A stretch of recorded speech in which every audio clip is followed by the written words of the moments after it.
Get your films on with the Blurs. Once an idea has taken hold of the brain, it's almost impossible to eradicate. Unpacking movies has never been more spot on, woke, fire, and just plain lit. They are lit all the time. So if you're unsure whether or not to plop down some cash for a film, check out the Blurs. When a man with a 45 meets a man with a rifle, the man with a pistol is a dead man. Brondo's got what plants crave. It's got electrolyte. You really only need to hang mean bastards. But mean bastards, you need to hang. Don't say you weren't warned. Ridiculous. Here's Brandon and Jeff.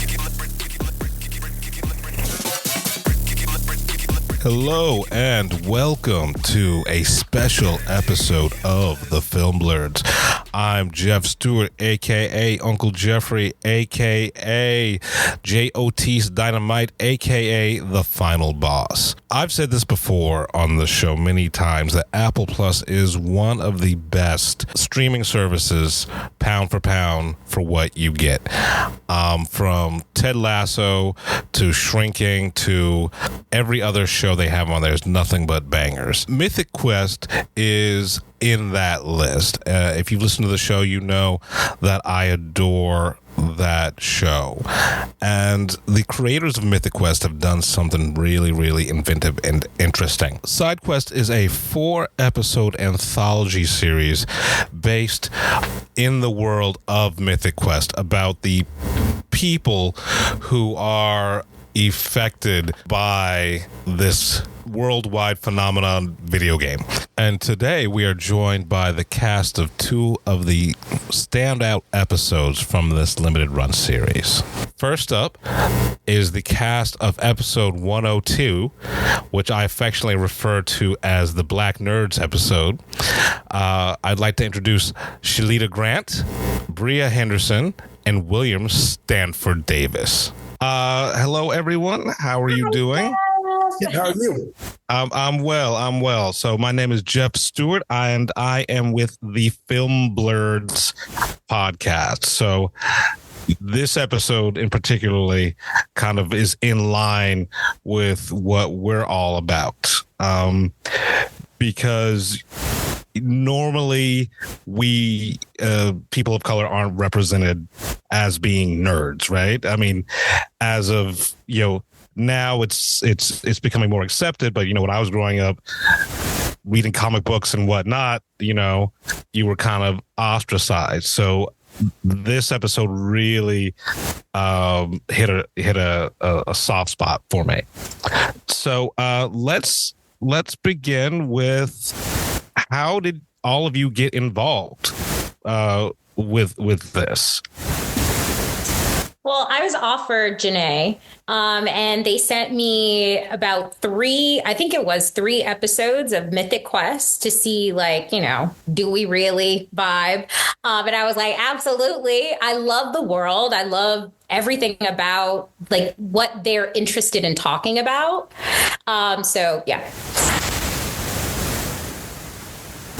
I auditioned for Cherry, and which was really fun to do. It was a fun audition. I don't really get, I'm typically doing drama. So when the comedy auditions come, it's like, yes. And then I did a chemistry read with Rome. And then I heard back and I was like, let's go, let's play. Okay. Yeah, I was offered, and they had to show me how to the card game. They had to show me how to play the cards. And I'm gonna be frank, I was intimidated by it at first because this was like, I play spades and whist and all that stuff, but this was totally different.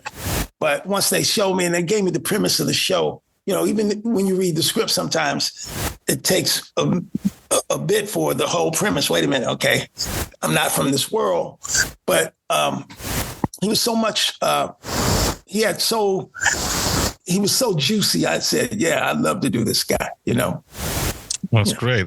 And that actually leads me into my next question. Are any of you familiar with, that world, comic books, video games, Magic the Gathering, which is, extra special nerd? Have you even William, did you even hear of Magic the Gathering before? Never heard of it before. I grew up reading comic books. I was, like I said earlier, DC and Marvel were my world. But no, not like it is now. No, I never heard of it. I played video games when I was a kid. I mean, we had the Nintendo, the cartridges that you blew in. They get them you put an extra cardboard in there to add the pressure or whatever. But I wasn't really like in the game world, wasn't in it. I would just smack a brother or sister or two, like lay a smack down, but that was it.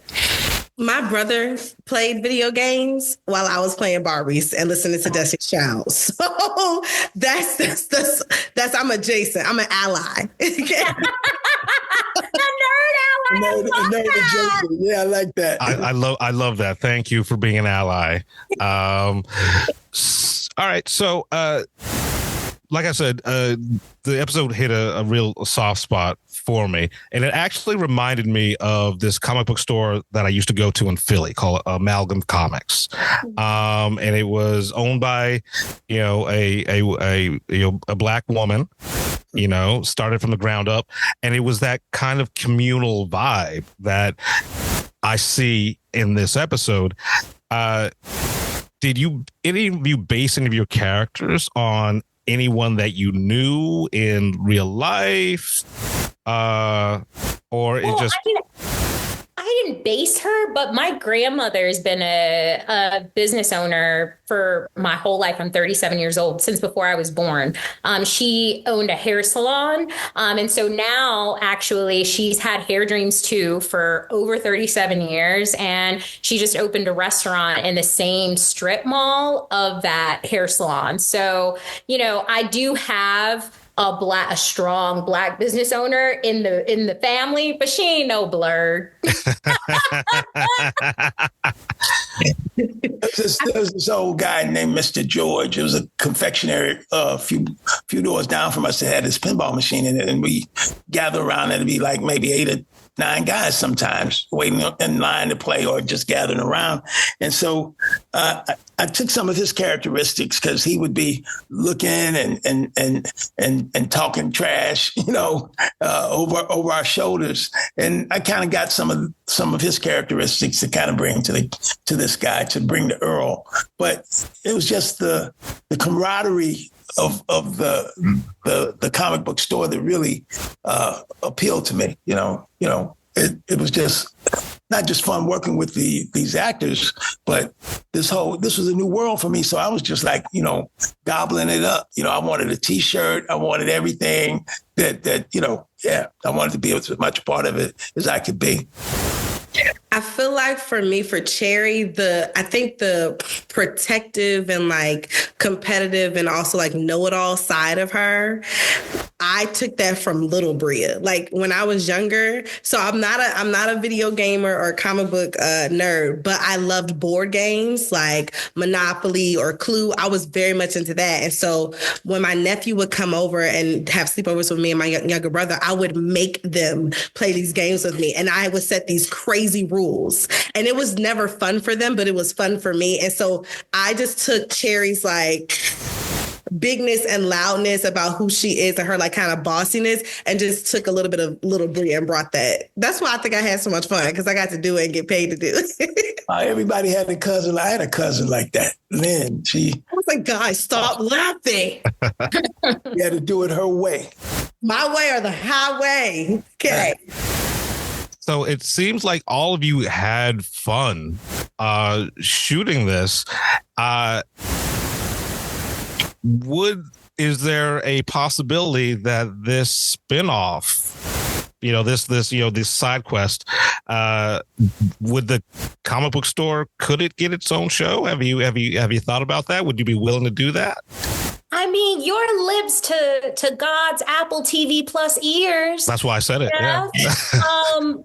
That free trial, 7 days, $9.99 a month after that. If we'll see what the future brings for $9.99 a month, Apple TV Plus. All right, well, put it out to the universe. But yeah, I mean, I talk about this on the show all the time. Apple Plus is perhaps one of the best services out there when it comes to quality of content, and Side Quest is another shining example.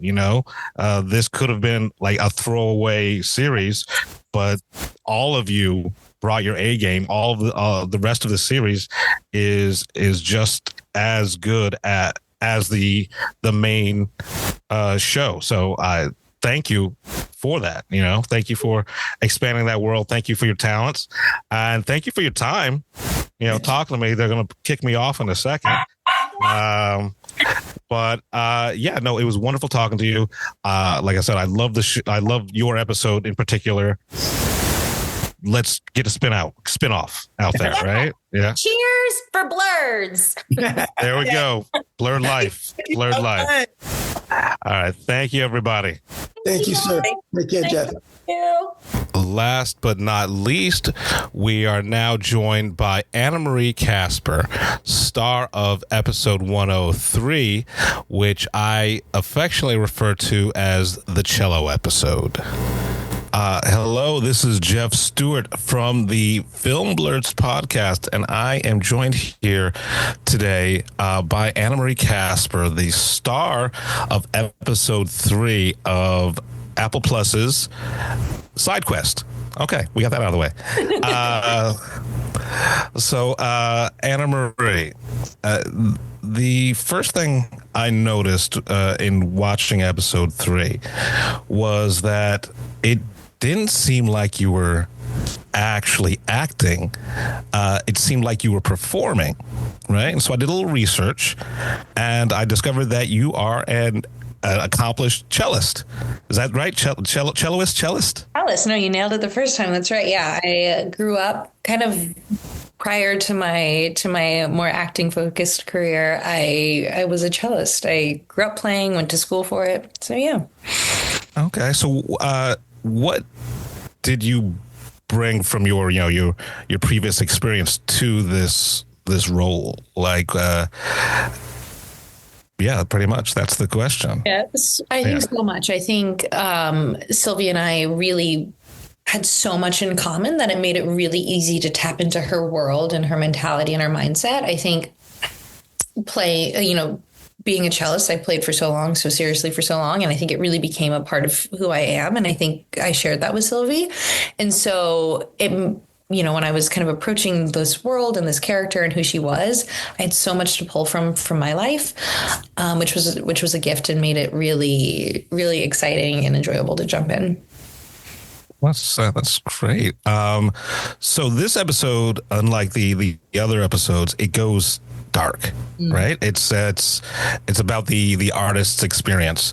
Have you been in that situation before professionally, where it's the monkey paw situation, where be careful what you wish for, you may get it, and if you have experienced that, was it triggering, being in this situation?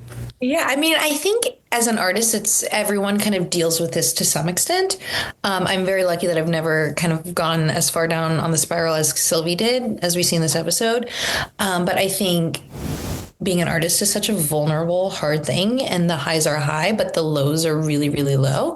And so I think it was very kind of easy to tap into that world, having, just being an artist naturally, even though, even if it wasn't as kind of deep down as she goes. And I think I was also really glad that we got to see her kind of on the other side of it a little bit at the end, and see kind of like the ways she's able to navigate it and how she's able to kind of come out of it and rediscover her love for what she does. So, I guess it's a twofold question. What was the most enjoyable part of this whole entire experience? And then on the flip side of that, what was one of the most difficult things to try to capture? I think so much was so wonderful about it. I think my favorite parts was getting to play with the entire full professional orchestra. They brought an entire, it's all professional musicians in the orchestra scenes, and getting to play with that and be in that world was, oh my goodness, it was so thrilling. So thrilling. The hardest part, I guess, kind of like you were saying, tapping into some of these like darker sides. It can always be like, a scary thing to jump into, but I think it was very nice that Sylvia and I had so much in common, and so it made it easier to kind of like dip into her world and allow myself to go there in that sense of vulnerability. So for a lot of the episode, you're playing against yourself, right? Your own personal demons. But when you are interacting with your best friend and the maestro, those are really, really powerful scenes. So how was it working with Esai Morales? And he's fantastic. He's great, and he brought I don't want to be crass, but he was the asshole that you needed. Right. No, Esai, it was, an absolute legend. It was such a privilege and honor to get to work with him.